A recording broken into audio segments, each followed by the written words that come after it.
Prime Minister Carney in Europe, balancing trade and defense in a time of strain. Prime Minister Mark Carney is in Europe tonight, working to strengthen trade and defense ties with Canada's key allies.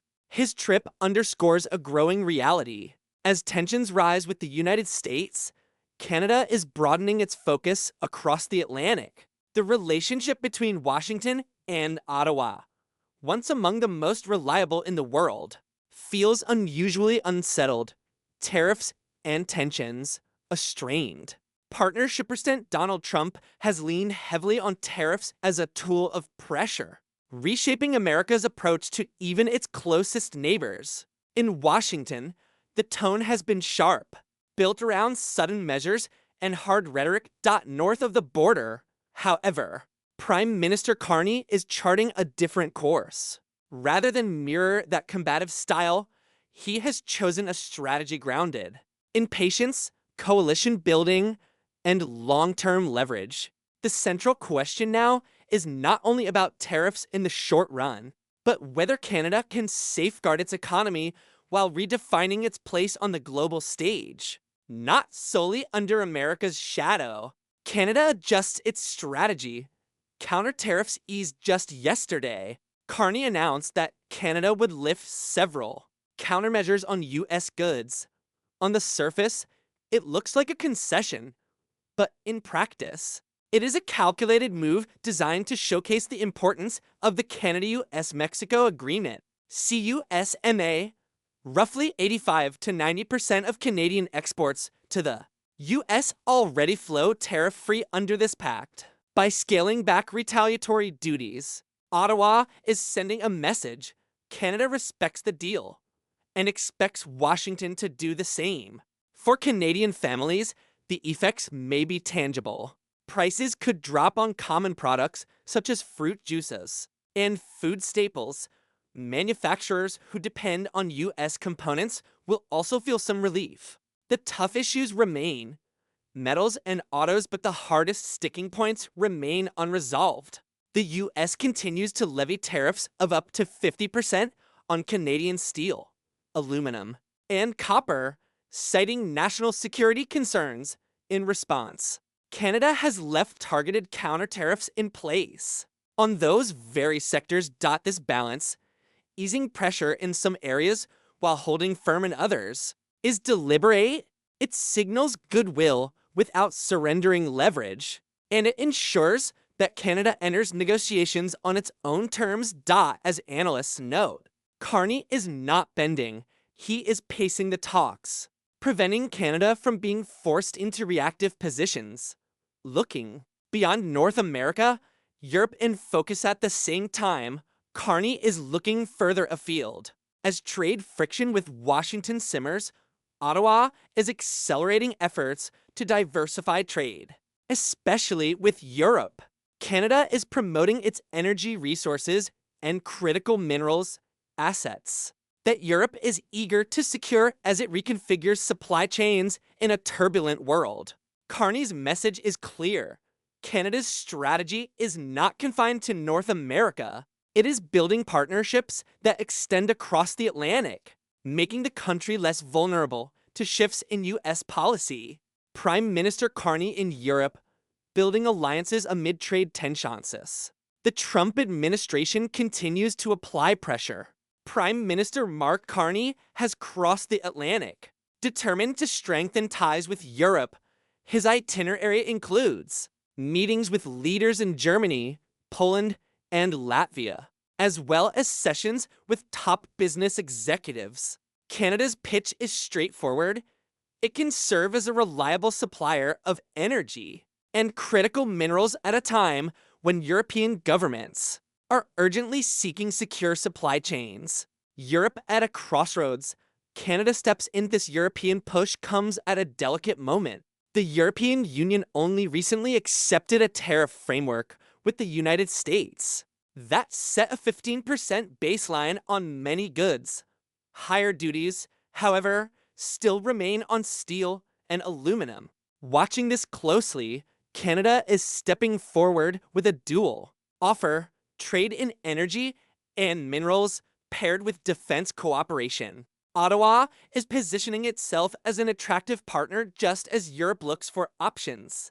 Beyond US pressure, Canada's credibility is further reinforced by the presence of its troops in Poland and Latvia deployed under Operation Reassurance. This demonstrates that Canada is not only an economic partner, but also a security partner. Beyond trade, a statement of independence what might seem like a routine trade mission is, in reality, a statement of independence. Canada is diversifying its options, signaling to both allies and rivals that it will not be cornered. The contrast between Washington and Ottawa is striking. President Trump thrives on confrontation, using tariffs to unsettle allies and drive urgent concessions. His method creates headlines and drama. Carney, by contrast, is shaping a slower and steadier game. He cuts costs at home, keeps leverage in reserve, and builds partnerships abroad. His approach may not command the same immediate attention, but creates resilience. For Canada, this is not about bowing to American power. It is about proving that a middle power with the right resources and alliances can navigate turbulence and turn it into strength. Trade tensions escalate. U.S. tariffs raised in the coming months will test both leaders. President Trump continues to push forward with new tariffs and deadlines. Prime Minister Carney counters with alliances and economic diplomacy. Recently, Canada-U.S. trade talks stalled after President Trump raised tariffs on certain Canadian goods. Some provincial leaders have called for retaliation, from removing American alcohol from shelves to revisiting government procurement contracts. At midnight on August 1st, tariffs on Canadian goods not covered by USMCA jumped from 25% to 35%. It was a dramatic move aimed at punishing Ottawa for refusing to sign a last-minute deal. Unlike South Korea or the European Union, Canada stood its ground, demanding fairness rather than rushing under pressure. The tariff affected a relatively small share of total exports, but its symbolic weight was enormous. It signaled that even one of America's closest allies could be targeted. A shift from cooperation to confrontation in a relationship, long considered one of the most stable in the world. Canada's calm response to Prime Minister Carney responded, not with anger, but with calm resolve. Canada is strong. We can give ourselves far more than anyone can take away.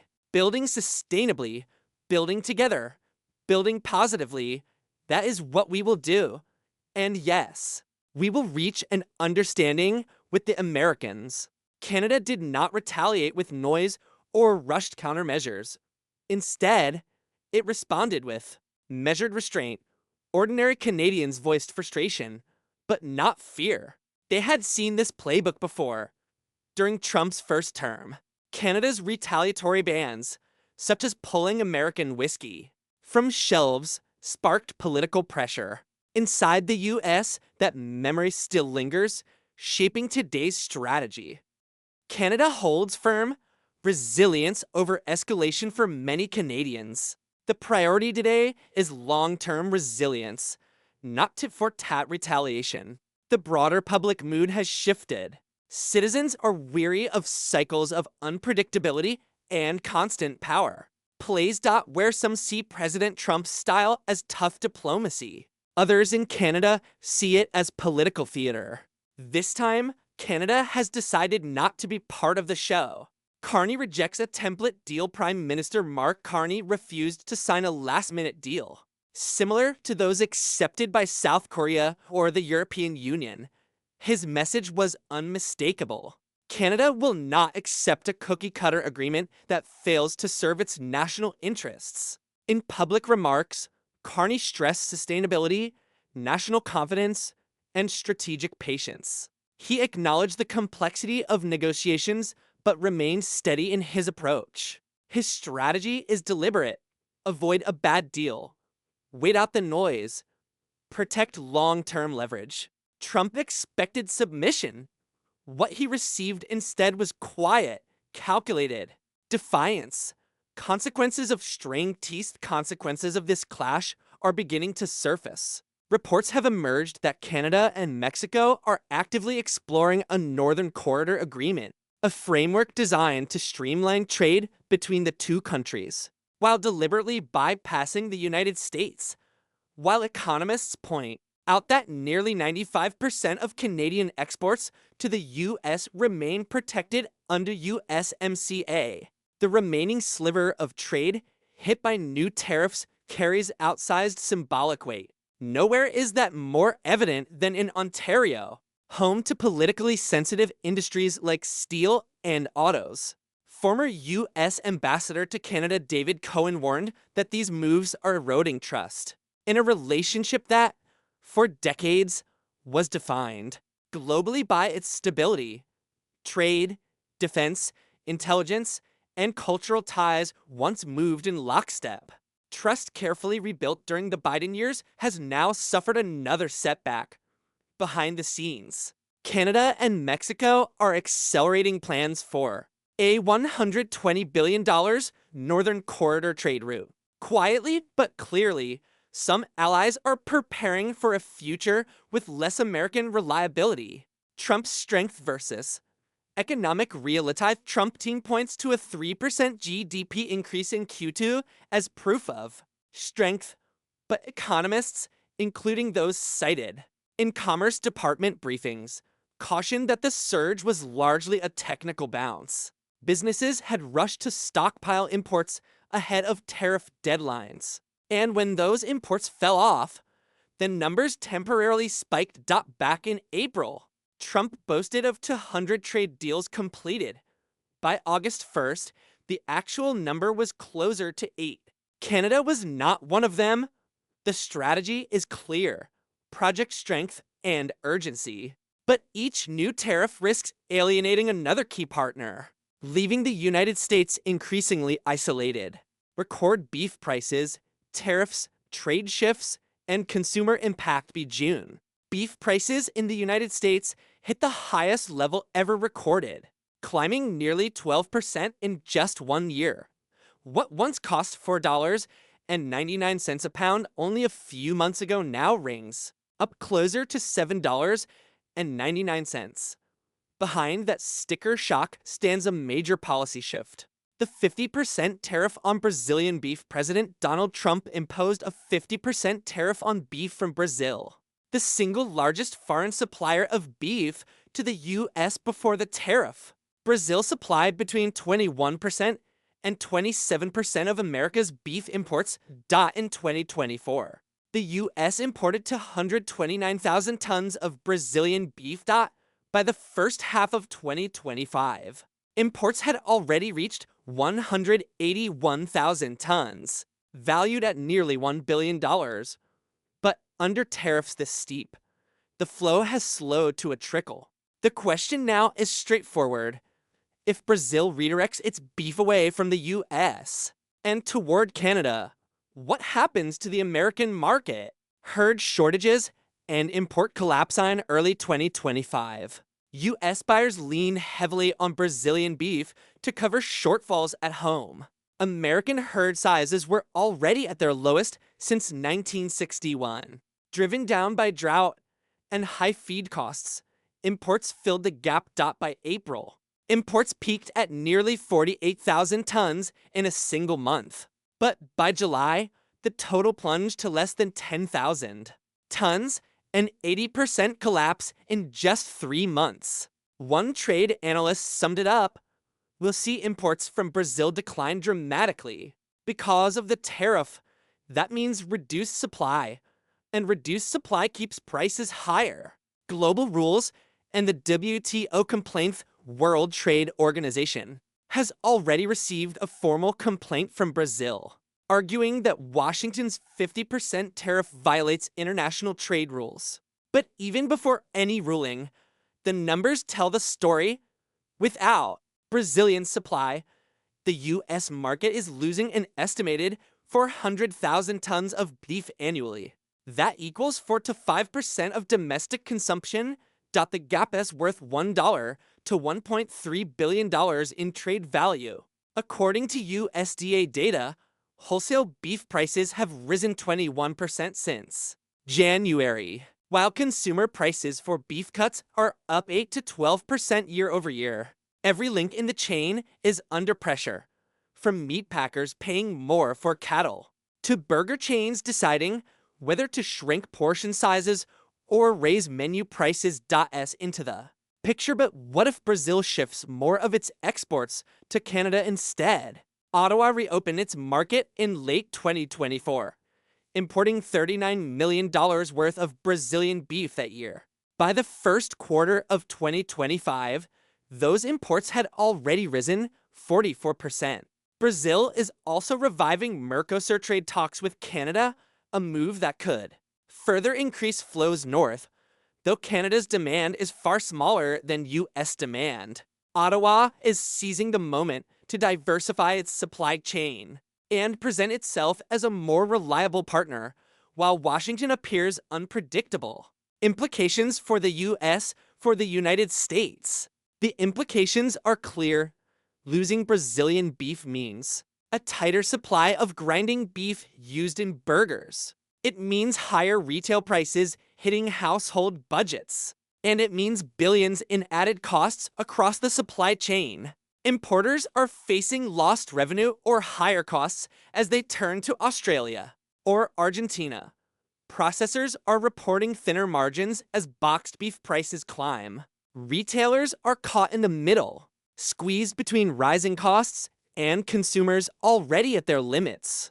From family grocery bills to fast food menus, the ripple effects of trade policy are unmistakable. What began as a tariff on Brazilian beef is now a story of supply shortages, rising costs, and shifting alliances. And for American consumers, the real question is simple. How much higher can prices go? Rising costs, shrinking supply, a trade battle hits home sales. Volumes are shrinking even as shelf prices continue to climb. Restaurant owners, especially in the fast food sector, admit costs are rising faster than they can adjust menus. Meanwhile, Canada is not standing in Washington's shadow. Ottawa is strengthening its trade channels, drawing new supply lines, and reminding global partners that it can serve as a stable counterweight in North America. Trump's tariff gamble may project strength at the negotiating table, but in practice, it has left American families paying record prices, while giving Canada an opportunity to expand its role in the regional beef trade. The future of USMCA in question be mid-August 2025. Trade talks between the United States and Canada had reached a standstill. The sticking point is no longer just about tariffs on steel, aluminum, or autos. The deeper issue, the one casting a shadow over both capitals, is the future of the United States-Mexico-Canada Agreement, USMCA. This agreement protects nearly 85% of cross-border trade between the US and Canada from tariffs, keeping supply chains deeply integrated across North America. But today, that stability is under strain. As across the border, Ambassador Pete Hoekstra publicly accused Canada of undermining USMCA by retaliating against US tariffs. In Ottawa, leaders see the matter differently, not as provocation, but as a necessary defense in a trade war that Washington initiated. It felt like he was recounting an alternative history, as if Canada attacked the United States. But in reality, it was President Trump's tariffs that struck Canada first, and struck Canada hardest of all US trading partners. Why the stakes are so high, stakes go far beyond political sparring. If USMCA is altered, or worse, dismantled, it would reshape not just the US-Canada relationship, but the economic stability of all North America. Trump's strategy has been to apply constant pressure on Ottawa. Since August 1st, Canadian goods outside of USMCA protections face a 35% tariff up from 25%, with metals like aluminum still taxed at 50%. Washington insists these moves are tools of leverage, not punishment. Canada, under Prime Minister Mark Carney, is holding firm. His government refuses to sign what it calls a bad deal, even if that means waiting until the official USMCA review in 2026. Building alliances, playing the long game behind the scenes, Ottawa is quietly strengthening ties with Mexico, seeking common ground in case Washington tries to reopen negotiations early. Ontario Premier Doug Ford has already warned that Trump may attempt just that, possibly before the end of 2025.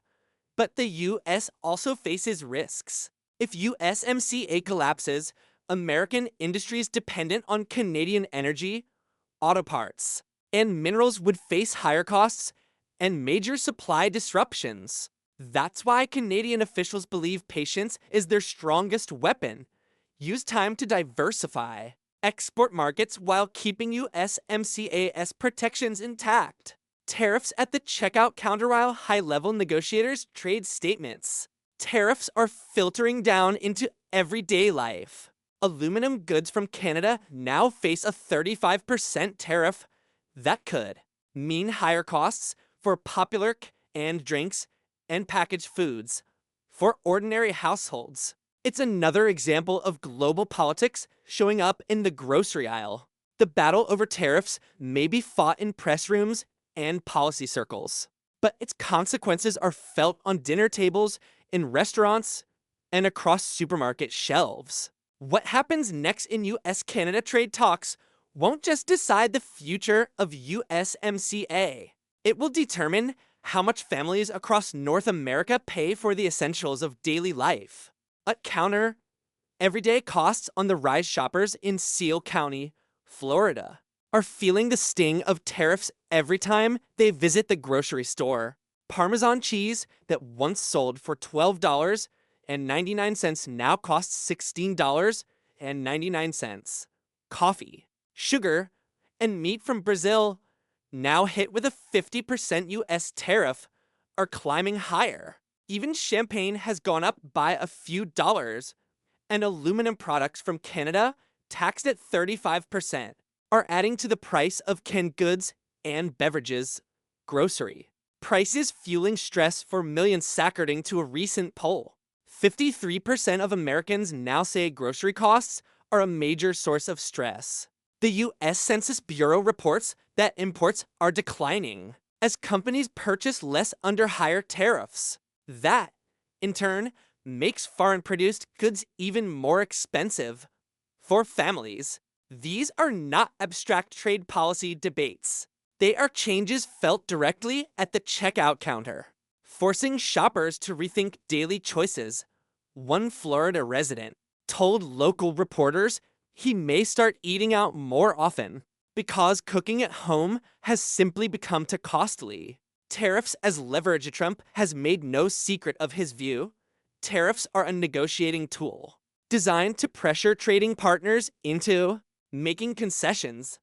But the longer the standoff lasts, the more the costs land squarely on American consumers and businesses. And that reality could carry political consequences, especially if prices continue rising into the fall. Canada plays the long game. Canada, meanwhile, is playing a slower but steadier hand by holding firm, maintaining alliances, and keeping USMCA protections intact. Ottawa is signaling that it will not rush into concessions. For Prime Minister Mark Carney, this isn't just about one agreement. It's about shaping the terms of trade in North America for the next decade. A contest of resolve. Who can endure longer? The question is no longer whether tariffs hurt both sides. They do. The real question is, who can endure the pressure longer? For now, the US-Canada standoff over USMCA remains a test of resolve, and ultimately, it may be American voters who decide when enough is enough.